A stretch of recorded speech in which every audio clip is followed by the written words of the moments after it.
Question 1. A nurse is caring for a client admitted with acute exacerbation of heart failure. Which assessment findings require immediate intervention? Select all that apply. A.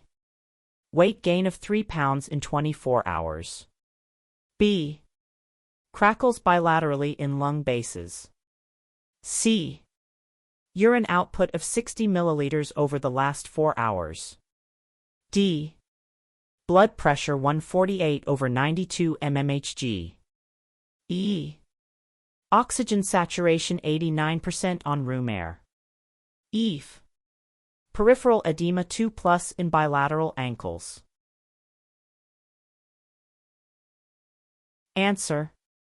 Weight gain of 3 pounds in 24 hours, crackles bilaterally in lung bases, oxygen saturation 89% on room air.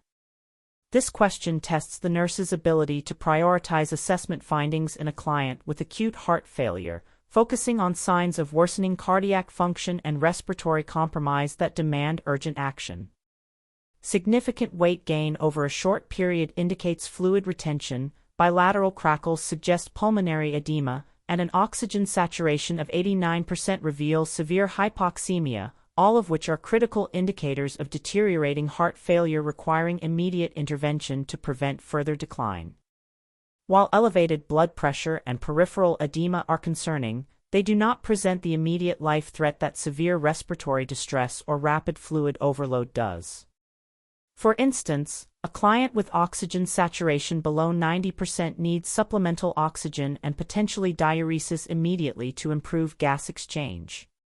Here's an easy way to remember: prioritize ABCs, airway, breathing, circulation, first. Severe respiratory distress always takes precedence. Question 2. The nurse is preparing to administer medications through a nasogastric (NG) tube. Which actions are essential to ensure client safety and medication effectiveness? Select all that apply. A. Crush all enteric-coated tablets for easier administration. B. Verify tube placement by checking the pH of aspirated gastric contents. C. Flush the tube with 30 milliliters of water before and after medication administration. D. Mix all medications together in a single syringe for efficiency. E. Elevate the head of the bed to at least 30 to 45 degrees. F. Administer medications at room temperature. Answer. Verify tube placement by checking the pH of aspirated gastric contents. Flush the tube with 30 milliliters of water before and after medication administration. Elevate the head of the bed to at least 30 to 45 degrees. Administer medications at room temperature. This question evaluates the nurse's knowledge of safe medication administration via an NG tube, emphasizing patient safety and medication efficacy. Verifying tube placement by checking gastric pH confirms the tube is in the stomach and not the lungs, preventing aspiration. Flushing the tube before and after administration prevents clogging and ensures all medication reaches the client, while administering medications at room temperature prevents cramping. Elevating the head of the bed reduces the risk of aspiration. Enteric-coated tablets should never be crushed as it destroys their protective coating and can cause gastric irritation, and mixing all medications together is unsafe due to potential incompatibilities or interactions. For example, a nurse should always check the gastric pH before giving any medication to ensure it's safe to proceed. Remember, always confirm placement, prevent aspiration, and maintain tube patency. Question 3. A client with type 1 diabetes is admitted with diabetic ketoacidosis, DK. Which physician orders should the nurse anticipate immediately implementing? Select all that apply. A. Administer subcutaneous glargine insulin. B. Initiate intravenous regular insulin infusion. C. Provide high carbohydrate snacks. D. Administer 0.9% sodium chloride 4 bolus. E. Prepare for arterial blood gas analysis. EF. Encourage oral fluid intake. Answer. Initiate intravenous regular insulin infusion, administer 0.9% sodium chloride 4 bolus. This question assesses the nurse's understanding of the initial management priorities for diabetic ketoacidosis, DK, a life-threatening complication of diabetes. The immediate goals in DKA are fluid resuscitation to correct dehydration and intravenous regular insulin to stop ketosis and lower blood glucose levels.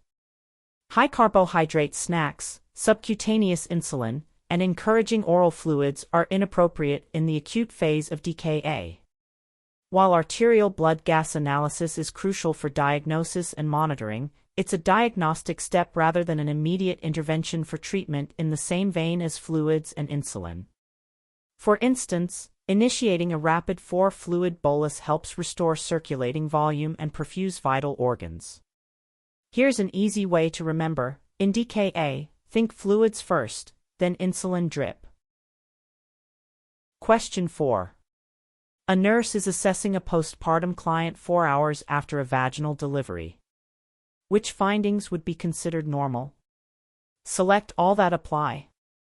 A. Fundus firm, midline, at the umbilicus. B. Moderate lochia rubra with small clots. C. Perineum with 2+ edema and ecchymosis. D. Temperature 100, 2 degree F, 37, 9 degree C. E.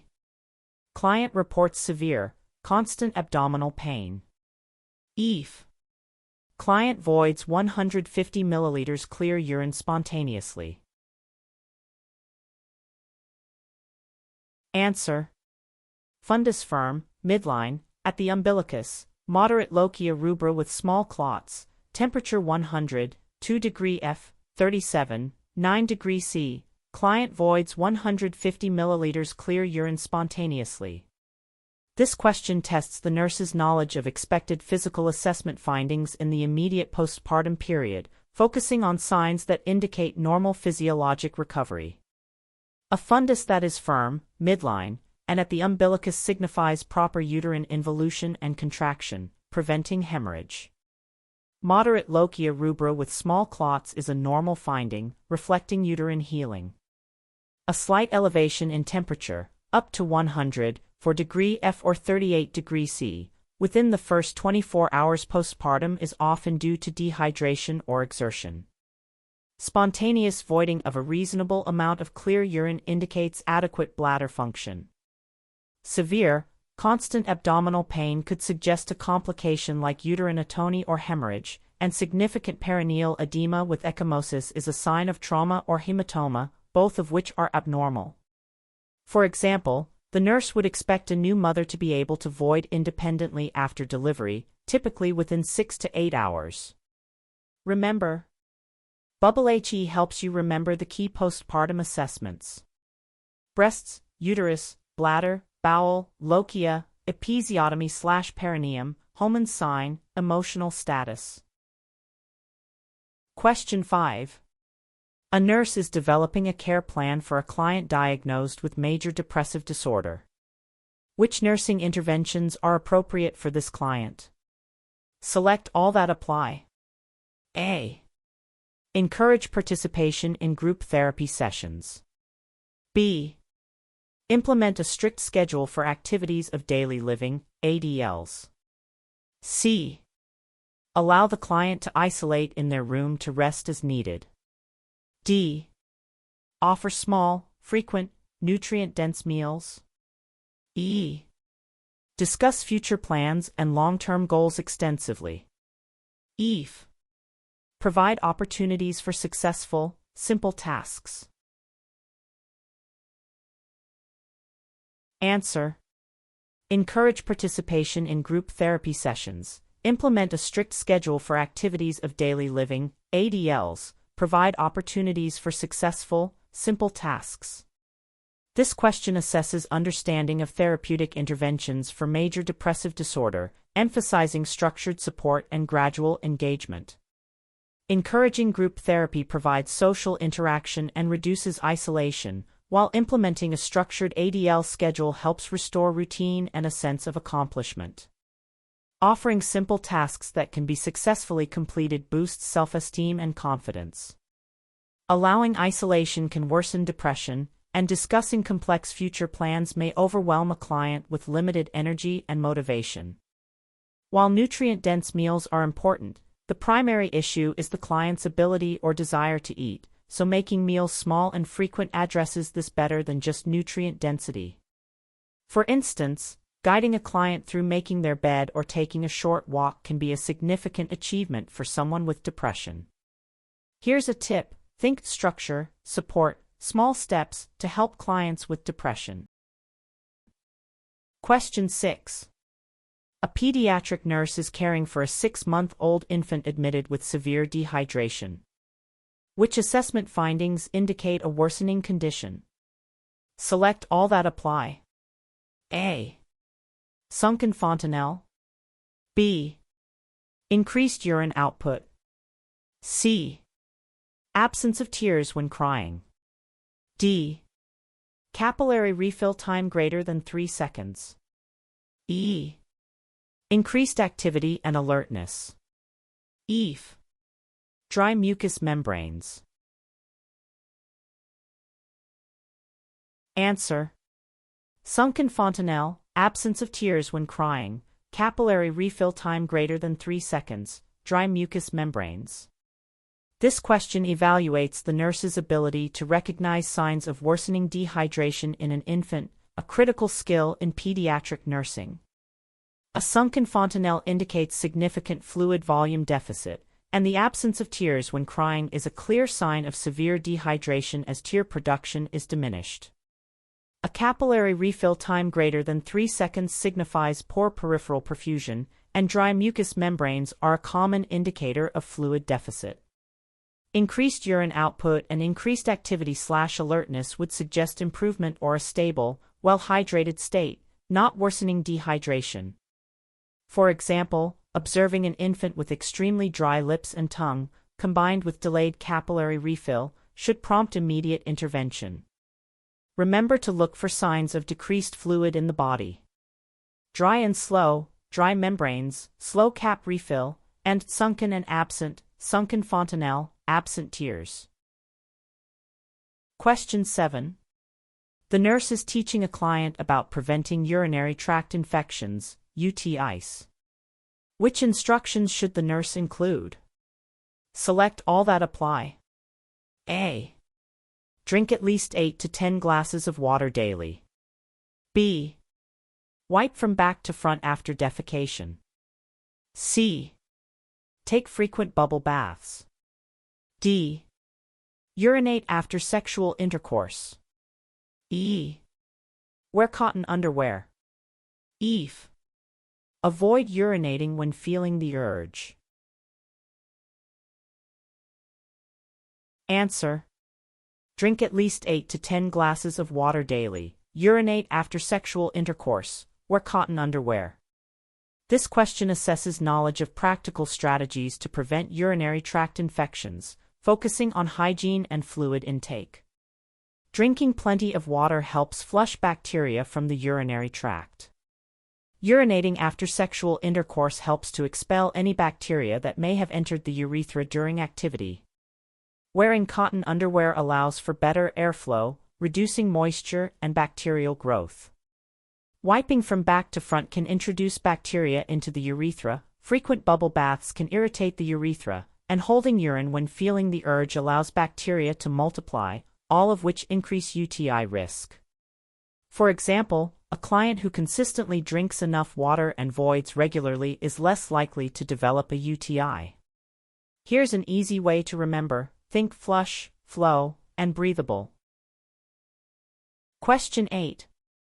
A charge nurse is observing a new graduate nurse providing care. Which actions by the new graduate nurse require intervention by the charge nurse? Select all that apply. A. Delegating initial client assessments to a licensed practical nurse, LPN. B.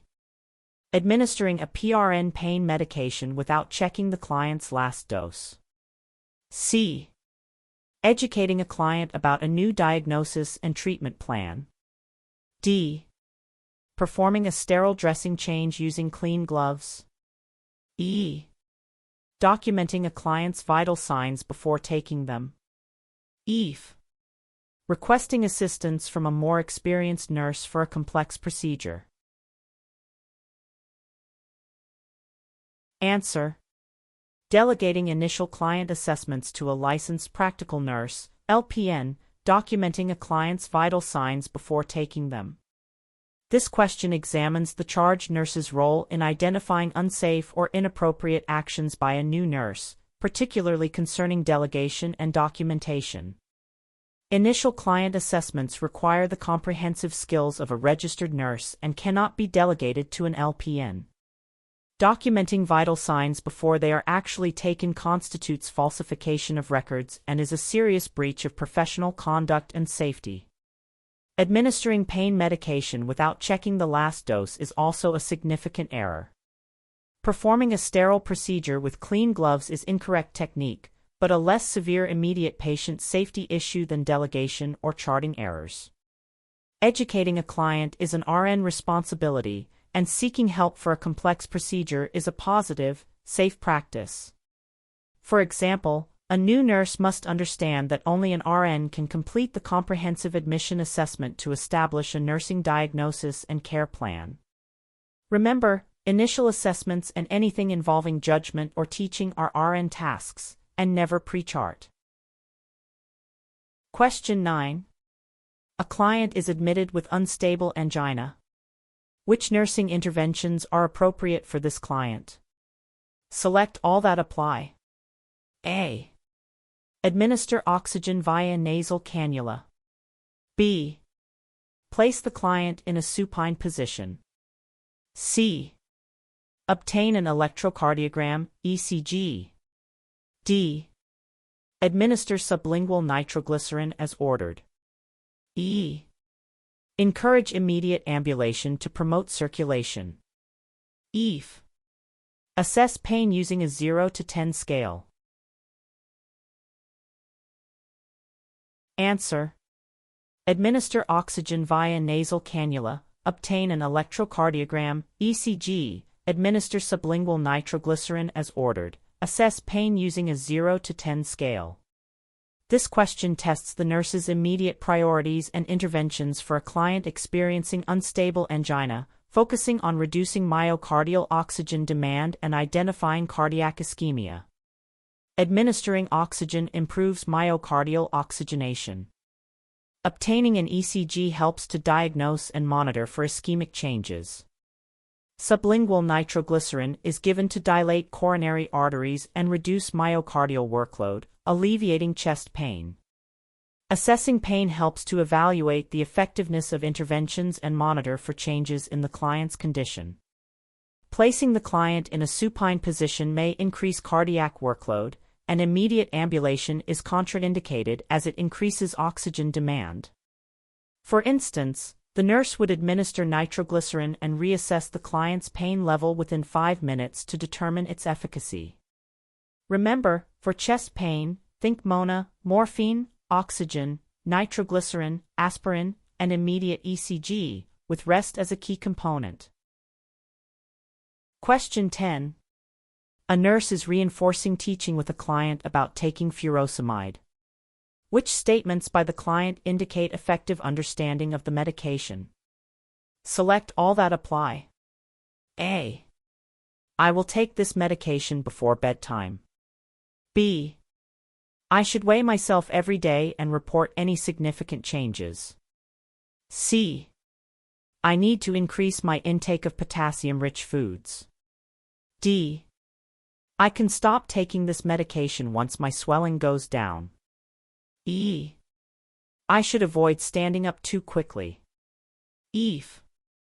I will limit my fluid intake while taking this medication. Answer. I should weigh myself every day and report any significant changes.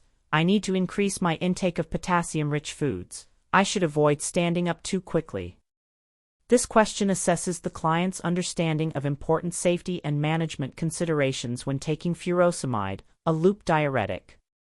Daily weight monitoring helps detect fluid shifts and assess medication effectiveness or potential complications. Furosemide causes potassium excretion, so increasing potassium-rich foods helps prevent hypokalemia. Avoiding sudden position changes helps mitigate orthostatic hypotension, a common side effect of diuretics. Taking furosemide before bedtime would disrupt sleep due to increased urination. Clients should never stop diuretics without consulting a healthcare provider, and limiting fluid intake can lead to dehydration, especially when on a diuretic. For example, a client might be advised to eat bananas or oranges to supplement potassium. Remember, think potassium, posture, and daily weight for furosemide. Question 11. A client in active labor has an epidural catheter inserted. Which nursing interventions are a priority following the procedure?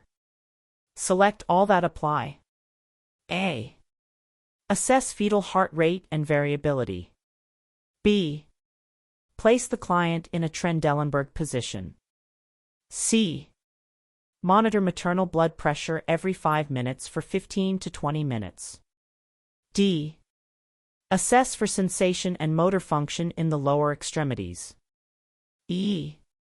Administer an 4-fluid bolus as prescribed. F. Prepare for immediate ambulation. Answer. Assess fetal heart rate and variability, monitor maternal blood pressure every 5 minutes for 15 to 20 minutes, assess for sensation and motor function in the lower extremities, administer an 4-fluid bolus as prescribed. This question tests the nurse's immediate post-epidural care priorities, focusing on maternal and fetal safety. Epidural anesthesia can cause maternal hypotension, which can lead to decreased placental perfusion and fetal distress, making frequent blood pressure monitoring, and 4-fluid bolus, and continuous fetal heart rate monitoring crucial. Assessing sensation and motor function determines the effectiveness and level of the block and checks for potential complications like nerve damage. Placing the client in Trendelenburg position is incorrect as it would worsen hypotension by pooling blood in the lower extremities. Immediate ambulation is contraindicated due to potential motor impairment. For example, after an epidural, the nurse would observe for any drop in maternal blood pressure and ensure the fetal heart rate remains stable. Remember, focus on maternal vitals, fetal response, and neurological assessment after an epidural. Question 12. The nurse is assessing a 12-month-old infant during a well-child visit. Which developmental milestones should the nurse expect the infant to have achieved? Select all that apply. A. Says mama and dada with meaning. B. Walks independently. C. Uses a spoon to self-feed. D. Plays peekaboo. E. Stands alone. F. Drinks from a sippy cup. Answer. Says mama and dada with meaning, plays peekaboo, stands alone. This question assesses the nurse's knowledge of typical developmental milestones for a 12-month-old infant, which helps identify appropriate progress. At 12 months, infants typically say mama and dada with meaning, engage in social games like peekaboo, and can stand alone. Walking independently and using a spoon to self-feed are usually achieved a bit later, often closer to 15 to 18 months. While some infants may start drinking from a sippy cup, it's not a universal milestone for all 12-month-olds in the same way as standing or meaningful word use. For instance, a child playing peekaboo shows developing social interaction skills. Here's an easy way to remember. At 1 year, think first steps, first words, first games.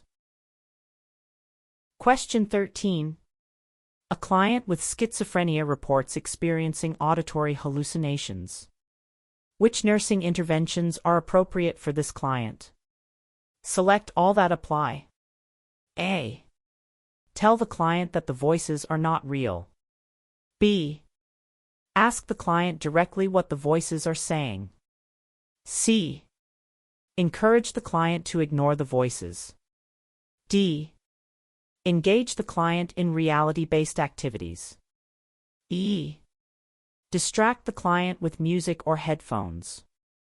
E. Validate the client's feelings about the hallucinations.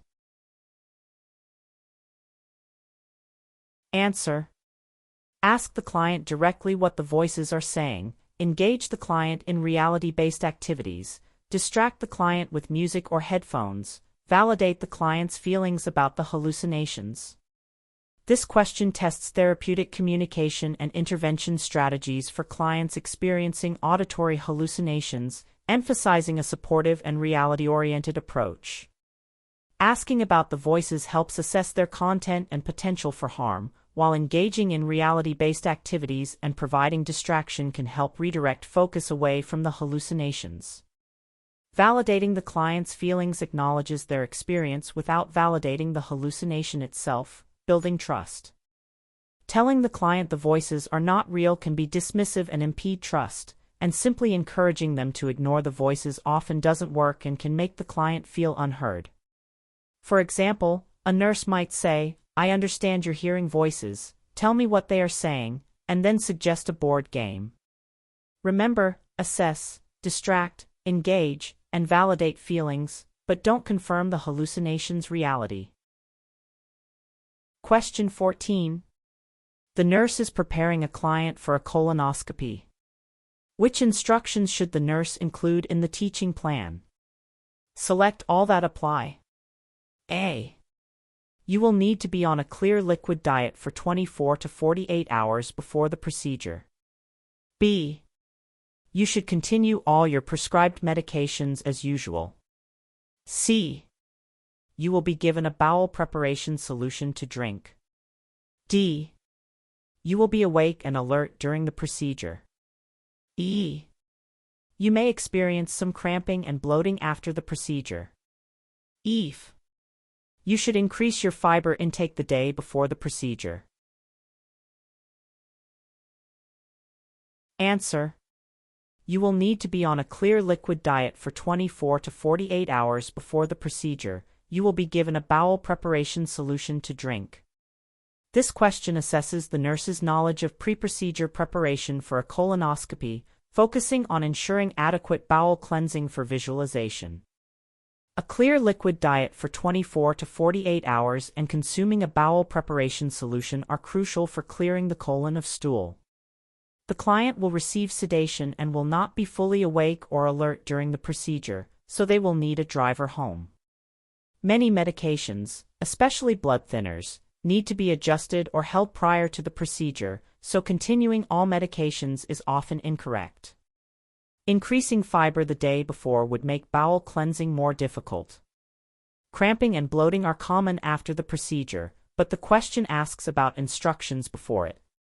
For example, the nurse would instruct the client to only consume clear broth or gelatin, not solid food, the day before.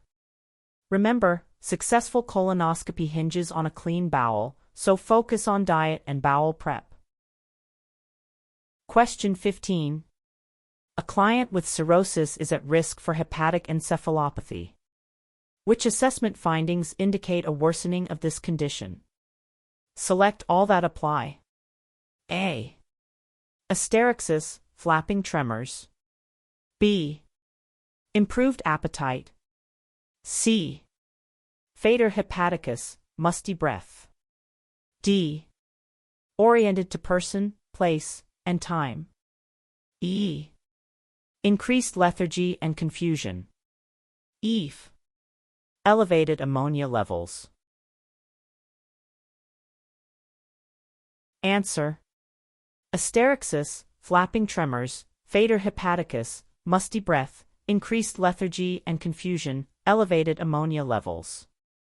This question tests the nurse's ability to identify clinical manifestations and laboratory findings associated with worsening hepatic encephalopathy, a serious complication of liver disease. Asterixis, or flapping tremors, is a classic sign of impaired neurological function due to ammonia buildup. Phaeter hepaticus, a distinct sweet, musty breath odor, indicates the liver's inability to metabolize sulfur-containing compounds. Increased lethargy and confusion signify progressive neurological compromise. Elevated ammonia levels are directly correlated with the severity of hepatic encephalopathy, as ammonia is a neurotoxin.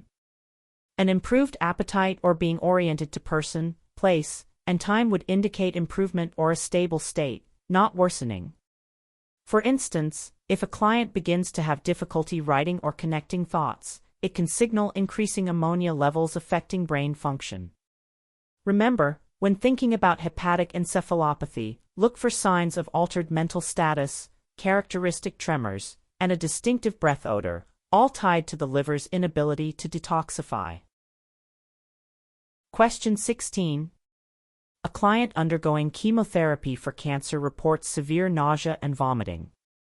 Which nursing interventions are appropriate? Select all that apply. A. Administer antiemetics routinely, not just PRN. B. Encourage large, infrequent meals high in fat. C. Provide small, frequent, bland meals. D. Offer cold, clear liquids between meals. E. Advise the client to lie down immediately after eating. F. Teach relaxation techniques and guided imagery.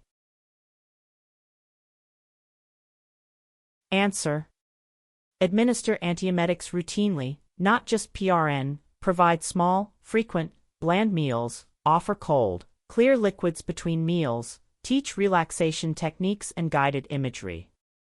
This question evaluates the nurse's understanding of managing chemotherapy-induced nausea and vomiting, CINV, emphasizing proactive and supportive measures. Administering antiemetics routinely helps prevent nausea before it becomes severe.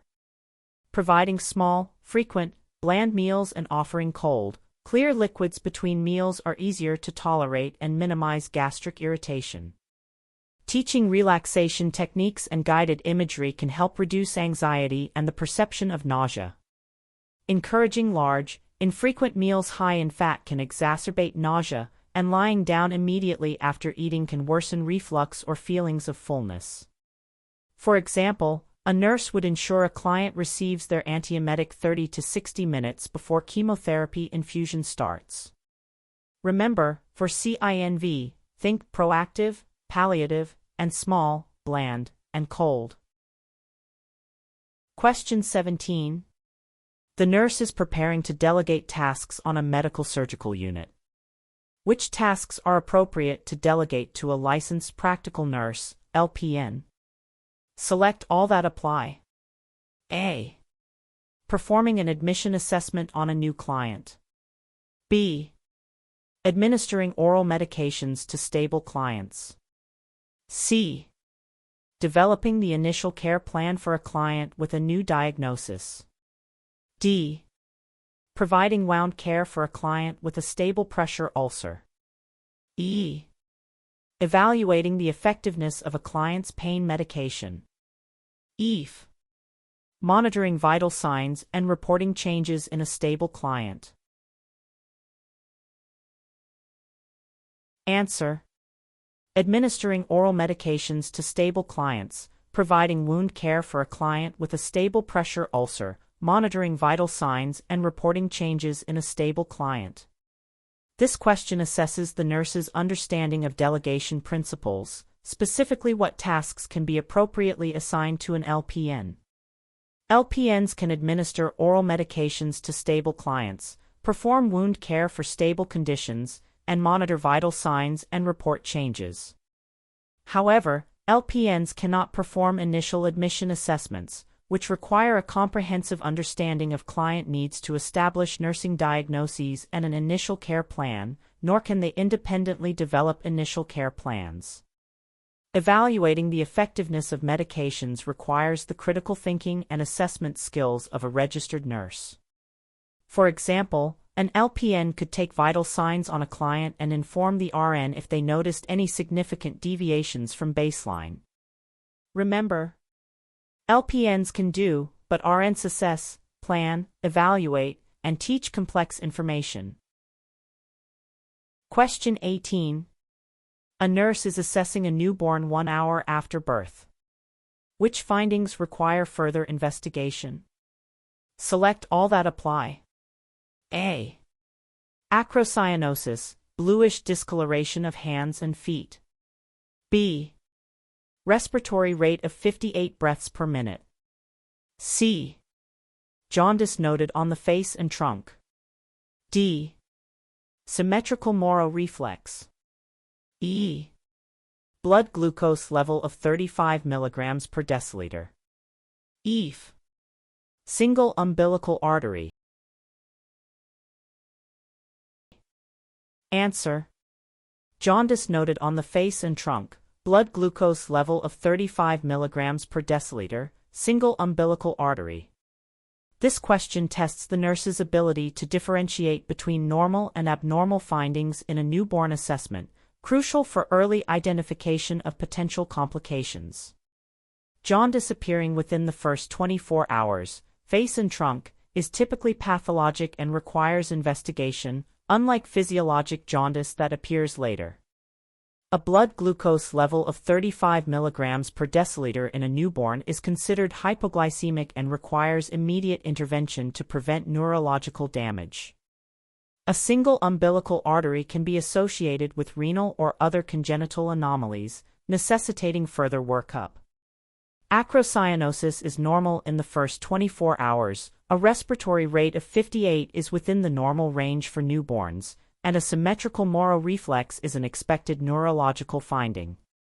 For example, if a newborn's blood glucose is low, the nurse should immediately follow protocols for feeding or glucose administration. Remember, yellow, low sugar, and structural anomalies are red flags in a newborn. Question 19. A school-age child with asthma is being discharged after an exacerbation. Which instructions should the nurse include in the discharge teaching? Select all that apply. A. Use the peak flow meter daily, even when feeling well. B. Limit physical activity to prevent future attacks. C. Administer the quick relief inhaler at the first sign of wheezing. D. Keep the quick relief inhaler at school. E. Avoid all triggers, including pets and pollen. F. Increase fluid intake to thin secretions. Answer. Use the peak flow meter daily, even when feeling well. Administer the quick relief inhaler at the first sign of wheezing. This question assesses knowledge of essential discharge teaching for a child with asthma, focusing on proactive management and symptom recognition. Daily use of a peak flow meter helps monitor lung function and identify early signs of worsening asthma before symptoms become severe. Administering the quick relief inhaler at the first sign of wheezing is crucial for rapid symptom management. Limiting physical activity is generally not recommended as regular activity improves lung function. Instead, pre-medication may be used. While avoiding known triggers is important, it's often unrealistic to avoid all triggers like pets and pollen completely.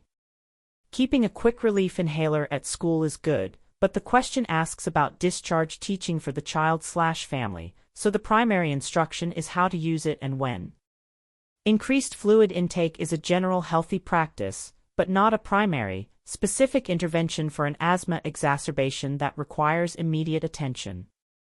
For example, parents should teach their child to take their quick relief inhaler as soon as they feel tightness in their chest. Remember, monitor and rescue are key for asthma management. Question 20. A client with chronic kidney disease, CKD, is receiving hemodialysis. Which assessment findings indicate potential complications requiring intervention? Select all that apply. A. Blood pressure drop from 140/80 mmHg to 100/60 mmHg during dialysis. B. Weight gain of 1 kg since the last dialysis session. C. Thrill and bruit present over the arteriovenous (AV) fistula. D. Client reports muscle cramps during dialysis. E. Potassium level of 6, 2 milliequivalent/L before dialysis. F. Respiratory rate of 18 breaths per minute. Answer. Blood pressure drop from 140/80 mmHg to 100/60 mmHg during dialysis. Client reports muscle cramps during dialysis. Potassium level of 6, 2 milliequivalent/L before dialysis. This question tests the nurse's ability to identify common and serious complications associated with hemodialysis and chronic kidney disease. A significant drop in blood pressure during dialysis indicates hypotension, a common complication that can lead to dizziness and falls. Muscle cramps during dialysis are a frequent complaint, often related to rapid fluid and electrolyte shifts. A potassium level of 6, 2 milliequivalent/L is hyperkalemic and requires immediate attention due to the risk of cardiac dysrhythmias, a life-threatening condition for CKD clients. A weight gain of 1 kg is expected between dialysis sessions as fluid accumulates.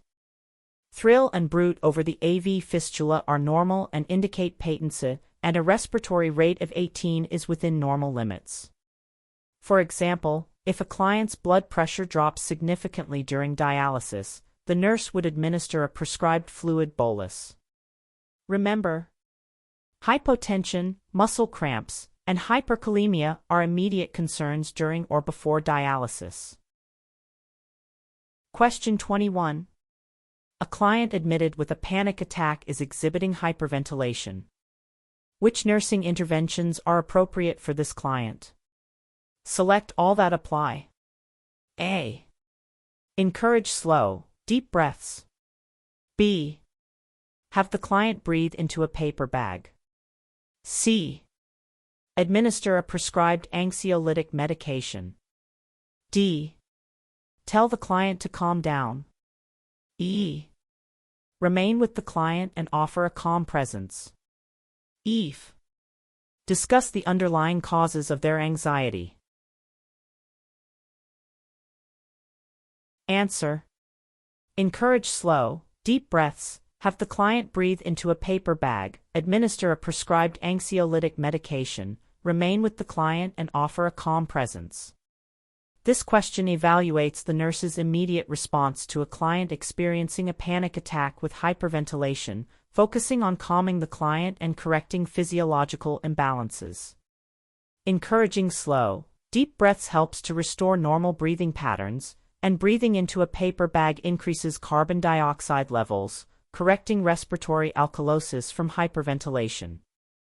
Administering a prescribed anxiolytic can reduce severe anxiety symptoms. Remaining with the client and offering a calm presence provides reassurance and reduces fear. Telling the client to calm down is dismissive and unhelpful, and discussing underlying causes is not appropriate during an acute panic attack as the client is too distressed to process such information effectively. For example, sitting quietly next to the client and demonstrating slow breathing can help them regulate their own breathing. Remember, for panic attacks, focus on reassurance, breathing regulation, and medication for immediate relief. Question 22. The nurse is caring for a client with a full-thickness wound that requires frequent dressing changes. Which actions are essential to prevent complications and promote wound healing? Select all that apply. A. Use clean technique for all dressing changes. B. Assess the wound for signs of infection, e.g., redness, warmth, purulent drainage. C. Document wound size, appearance, and drainage at each dressing change. D. Administer prophylactic antibiotics routinely. E. Encourage a diet high in protein and vitamin C. F. Change the dressing every 24 hours regardless of saturation. Answer. Assess the wound for signs of infection, e.g., redness, warmth, purulent drainage, document wound size, appearance, and drainage at each dressing change. Encourage a diet high in protein and vitamin C.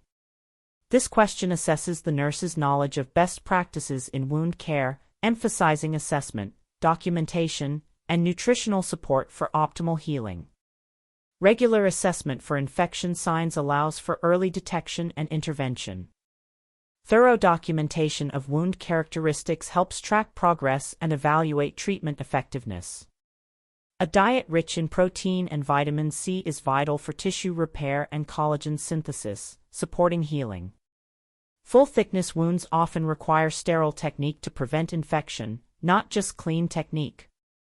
Prophylactic antibiotics are not routinely administered unless an infection is present or highly suspected. Dressing change frequency should be based on wound exudate and physician orders, not a rigid 24-hour schedule. For instance, the nurse might observe the wound edges for erythema or increased pain, which could signal an infection.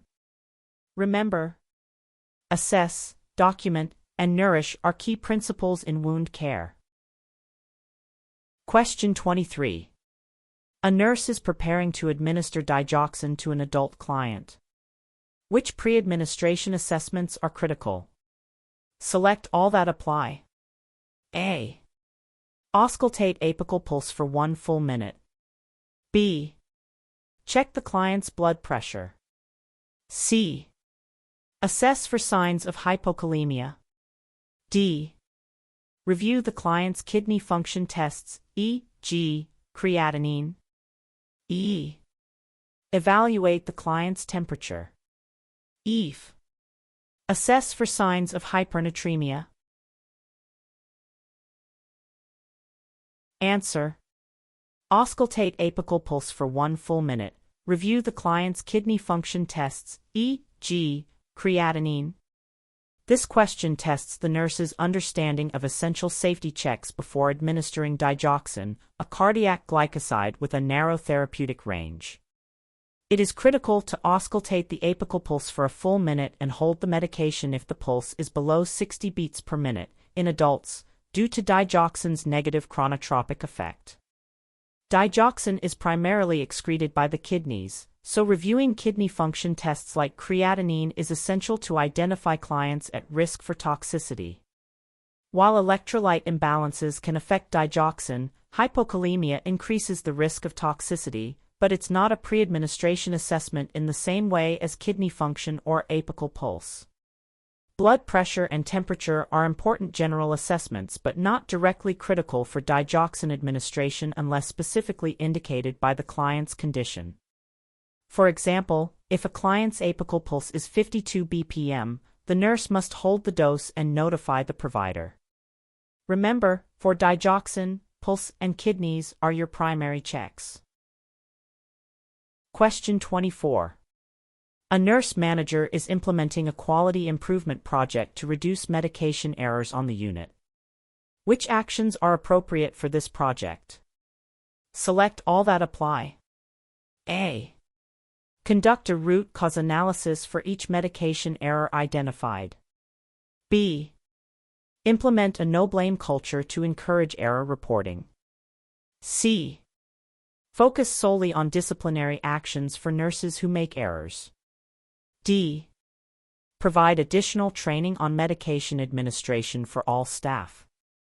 E. Revise medication administration policies and procedures based on findings. F. Survey staff nurses regarding perceived barriers to safe medication practices. Answer. Conduct a root cause analysis for each medication error identified, implement a no-blame culture to encourage error reporting, provide additional training on medication administration for all staff, revise medication administration policies and procedures based on findings, survey staff nurses regarding perceived barriers to safe medication practices. This question assesses the nurse manager's approach to quality improvement and patient safety, emphasizing systematic and proactive strategies. Conducting a root cause analysis helps identify underlying system issues, not just individual blame. Implementing a no-blame culture encourages reporting, which is vital for learning and improvement. Providing additional training and revising policies based on findings directly addresses identified gaps and promotes safer practices. Surveying staff identifies practical barriers from those on the front lines. Focusing solely on disciplinary actions is punitive and counterproductive to a culture of safety, as it discourages reporting. For example, after an error, a team might analyze why a medication was given incorrectly, leading to changes in labeling or dispensing processes. Remember, quality improvement is about systems, learning, and prevention, not just punishment. Question 25. A pregnant client at 34 weeks gestation is diagnosed with preeclampsia. Which assessment findings should the nurse anticipate? Select all that apply. A. Blood pressure 120/80 mmHg. B. Proteinuria 1+. C. Generalized edema, face and hands. D. Deep tendon reflexes 4+, hyperreflexy. E. Headache and visual disturbances. E. Fetal growth restriction. Answer. Generalized edema, face and hands, deep tendon reflexes 4+, hyperreflexy, headache and visual disturbances, fetal growth restriction. This question assesses the nurse's knowledge of the classic signs and symptoms of preeclampsia, a serious pregnancy complication. Preeclampsia is characterized by hypertension, blood pressure typically 140/90 mmHg or a significant increase from baseline, not 120/80, proteinuria, usually 1+, and can progress to include generalized edema, hyperreflexia, and severe symptoms like headaches and visual disturbances. Fetal growth restriction is a common complication due to compromised placental perfusion. A blood pressure of 120/80 and proteinuria of only 1+, without other severe features, would not typically be classified as preeclampsia, although proteinuria is a component. For example, if a pregnant client reports a severe, persistent headache and blurred vision, it's a significant indicator of worsening preeclampsia. Remember, hypertension, proteinuria, and systemic signs are the hallmarks of preeclampsia. Question 26. A nurse is teaching parents of a child newly diagnosed with type 1 diabetes mellitus about insulin administration. Which statements indicate effective teaching? Select all that apply. A. We should rotate injection sites to prevent lipohypertrophy. B. We will administer insulin into our child's muscle for faster absorption. C. We need to check our child's blood glucose before each meal and at bedtime. D. We can store open insulin vials in the refrigerator for up to 3 months. E. We should always prime the insulin pen before injecting. E. We will give insulin even if our child refuses to eat. Answer. We should rotate injection sites to prevent lipohypertrophy. We need to check our child's blood glucose before each meal and at bedtime. We should always prime the insulin pen before injecting. This question tests the parent's understanding of safe and effective insulin administration for a child with type 1 diabetes, focusing on technique and monitoring. Rotating injection sites prevents lipohypertrophy, which can impair insulin absorption. Checking blood glucose before meals and bedtime is crucial for making appropriate insulin dosage adjustments. Priming the insulin pen ensures that air is expelled and an accurate dose is delivered. Insulin should be injected into subcutaneous tissue, not muscle, for consistent absorption. Open insulin vials are typically good for only 28 to 30 days at room temperature or refrigerated. Insulin dosages are often adjusted based on food intake, so not eating might mean less or no insulin is needed, depending on the type and regimen. For example, rotating injections between the abdomen, thighs, and arms helps maintain consistent insulin absorption. Remember, rotate, monitor, and proper technique are vital for insulin safety. Question 27. The nurse is caring for a client with a new diagnosis of myasthenia gravis. Which assessment findings are consistent with this condition? Select all that apply. A. Progressive muscle weakness that worsens with activity. B. Sudden onset of unilateral numbness and tingling. C. Diplopia, double vision, and ptosis, drooping eyelids. D. Spasticity and hyperreflexia. E. Dysphagia, difficulty swallowing, and dysarthria, slurred speech. F. Impaired sensation in the extremities. Answer. Progressive muscle weakness that worsens with activity, diplopia, double vision, and ptosis, drooping eyelids, dysphagia, difficulty swallowing, and dysarthria, slurred speech. This question assesses the nurse's recognition of the hallmark signs and symptoms of myasthenia gravis, an autoimmune neuromuscular disorder.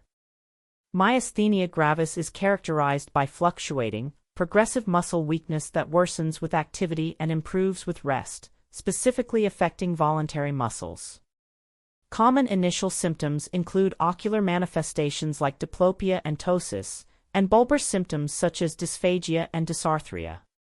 Unilateral numbness/tingling and impaired sensation are more indicative of sensory nerve issues, while spasticity and hyperreflexia are signs of upper motor neuron damage, neither of which are primary symptoms of myasthenia gravis. For example, a client with myasthenia gravis might report that their eyelids droop more after reading for a long time. Remember, fatigable muscle weakness, eye symptoms, and difficulty swallowing/speaking are classic signs of myasthenia gravis. Question 28. A client with anorexia nervosa is admitted to the psychiatric unit.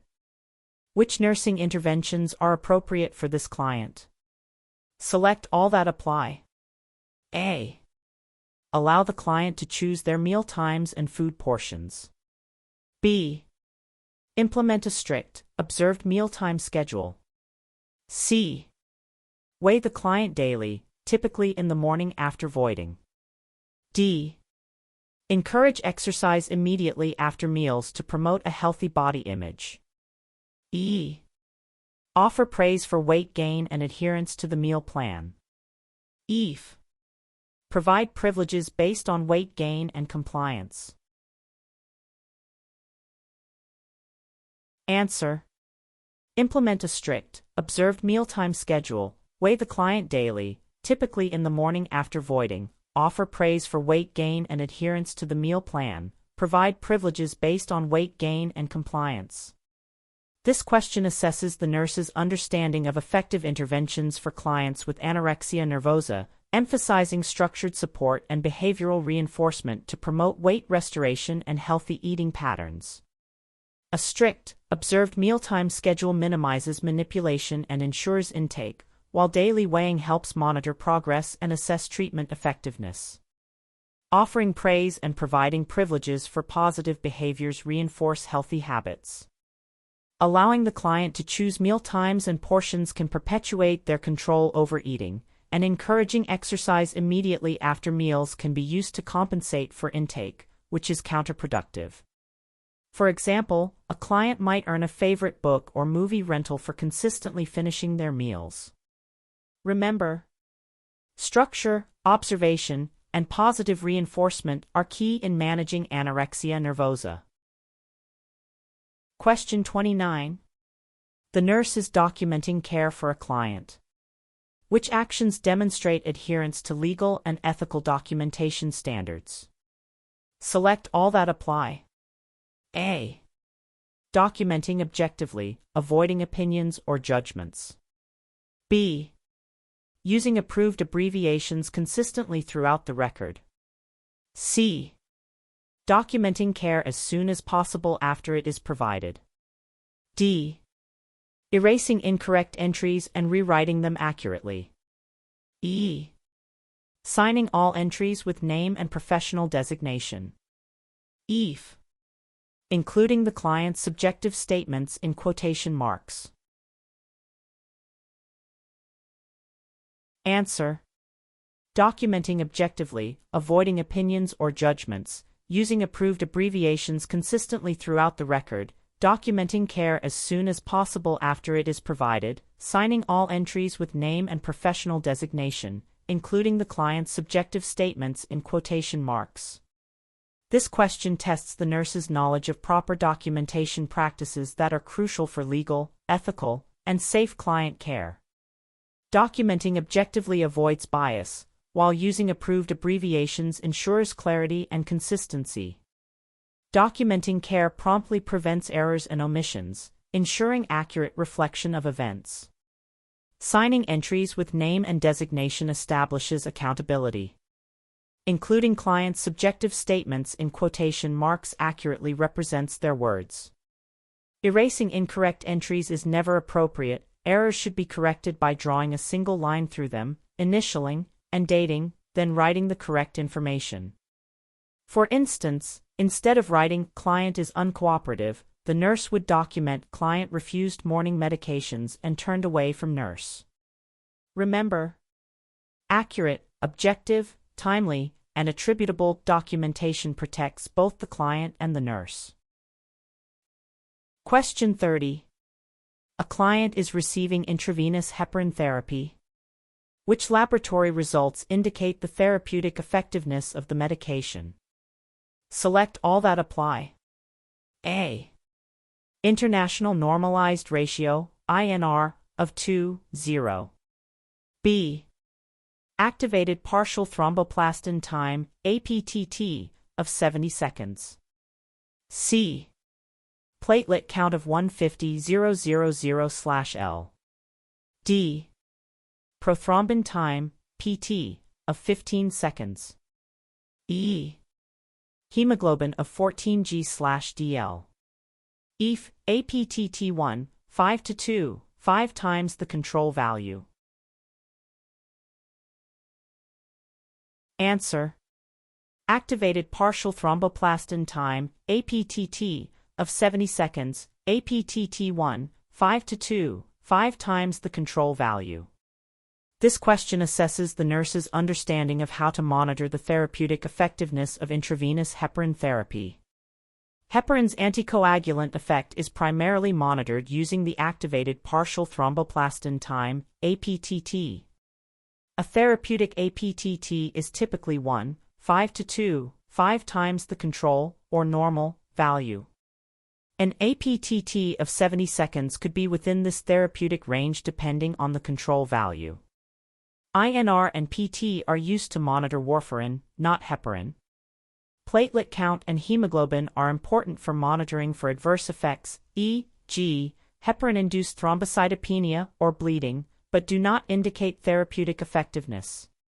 For example, if a client's baseline APTT is 30 seconds, a therapeutic range would be between 45 and 75 seconds.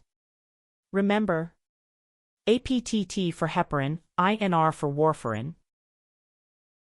Question 31. A nurse overhears a conflict between two unlicensed assistive personnel, UAP, regarding their assigned tasks. Which is the most appropriate initial action by the nurse? Select all that apply. A. Immediately reassign tasks to resolve the conflict. B. Ignore the conflict, assuming they will resolve it themselves. C. Ask each UAP to describe their perspective of the situation. D. Remind them of the importance of teamwork and professionalism. E. Document the incident and report it to the nurse manager. F. mediate the discussion to find a mutually agreeable solution. Answer. Ask each UAP to describe their perspective of the situation, mediate the discussion to find a mutually agreeable solution. This question assesses the nurse's role in conflict resolution within a healthcare team, emphasizing a collaborative and problem-solving approach. The most appropriate initial action is to gather information by asking each UAP for their perspective, which helps the nurse understand the root cause of the conflict. Then, mediating the discussion allows for a mutually agreeable solution. Immediately reassigning tasks might temporarily resolve the issue but doesn't address the underlying problem. Ignoring the conflict can escalate it, and simply reminding them of teamwork doesn't provide a solution. Documenting and reporting might be necessary if mediation fails, but it's not the first step. For example, the nurse might bring both UAPs together, listen to each side, and then guide them to brainstorm how to best divide tasks for the rest of the shift. Remember, listen first, then facilitate a solution. Question 32. A nurse is providing education to a client about various contraceptive methods. Which statements about contraception are accurate? Select all that apply. A. Oral contraceptive pills prevent pregnancy by inhibiting ovulation. B. Intrauterine devices, IUDs, primarily work by creating a physical barrier to sperm. C. The rhythm method is highly effective for preventing sexually transmitted infections, STIs. D. Condoms are effective in preventing both pregnancy and STIs. E. Depo-Provera, medroxyprogesterone injection, needs to be administered monthly. F. Diaphragms should be left in place for at least 6 hours after intercourse. Answer. Oral contraceptive pills prevent pregnancy by inhibiting ovulation. Condoms are effective in preventing both pregnancy and STIs. Diaphragms should be left in place for at least 6 hours after intercourse. This question tests the nurse's knowledge of different contraceptive methods, focusing on their mechanisms of action and effectiveness. Oral contraceptive pills primarily work by preventing ovulation. Condoms are a barrier method effective in preventing both pregnancy and STIs. Diaphragms need to be left in place for at least 6 hours after intercourse to ensure spermicide effectiveness. IUDs primarily prevent fertilization and implantation through inflammatory reactions, not by creating a simple physical barrier. The rhythm method does not protect against STIs and has a higher failure rate for pregnancy prevention. Depo-Provera is administered every 3 months, not monthly. For example, explaining to a client that oral contraceptives stop the release of an egg helps them understand how it works. Remember, ovulation inhibition, dual protection, condoms, and post-coital retention are key points for effective contraception. Question 33. A 4-year-old child is admitted to the emergency department with partial thickness burns to the arm. Which nursing interventions are appropriate for the initial management? Select all that apply. A. Apply ice directly to the burned area to reduce pain. B. Administer intravenous fluids as prescribed. C. Cover the burn with a clean, dry dressing. D. Administer pain medication as ordered. E.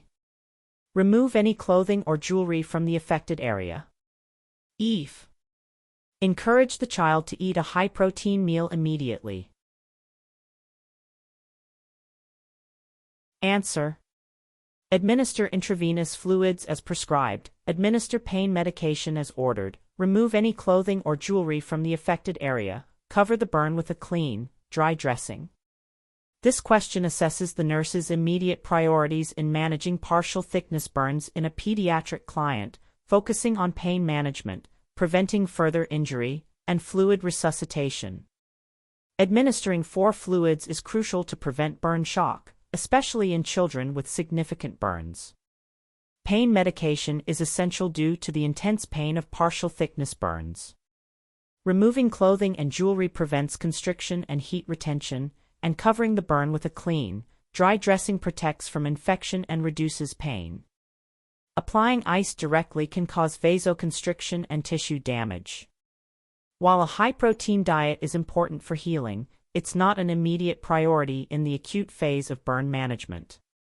For example, the nurse would immediately remove a child's shirt if their arm was burned to prevent additional damage. Remember, fluid, pain, protect, and remove constrictive items are immediate burn care priorities.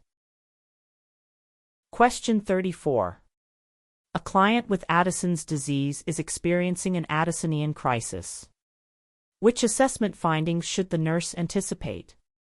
Select all that apply. A. Hyperglycemia. B. Severe hypotension. C. Hyponatremia. D. Hyperkalemia. E. Rapid, thready pulse. F. Weight gain. Answer: severe hypotension, hyponatremia, hyperkalemia, rapid, thready pulse. This question tests the nurse's knowledge of the critical signs and symptoms of an Addisonian crisis, a life-threatening endocrine emergency. An Addisonian crisis is characterized by severe hypotension and a rapid, thready pulse due to profound fluid and electrolyte imbalances. Hyponatremia and hyperkalemia occur because of insufficient aldosterone, leading to sodium loss and potassium retention. Hypoglycemia, not hyperglycemia, is also common due to cortisol deficiency. Weight loss, not weight gain, typically occurs. For instance, a client in Addisonian crisis might present with a dangerously low blood pressure and electrolyte derangements requiring immediate fluid and corticosteroid administration. Remember, in Addisonian crisis, think shock, hypotension, weak pulse, and electrolyte imbalances, low sodium, high potassium. Question 35. A client is experiencing alcohol withdrawal. Which assessment findings should the nurse anticipate? Select all that apply. A. Bradycardia and hypotension. B.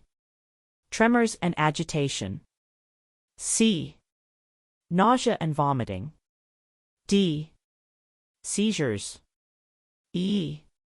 Hallucinations, auditory, visual, tactile. F. Diaphoresis. Answer: tremors and agitation, nausea and vomiting, seizures, hallucinations, auditory, visual, tactile, diaphoresis. This question assesses the nurse's ability to recognize the common and severe manifestations of alcohol withdrawal, which can range from mild to life-threatening.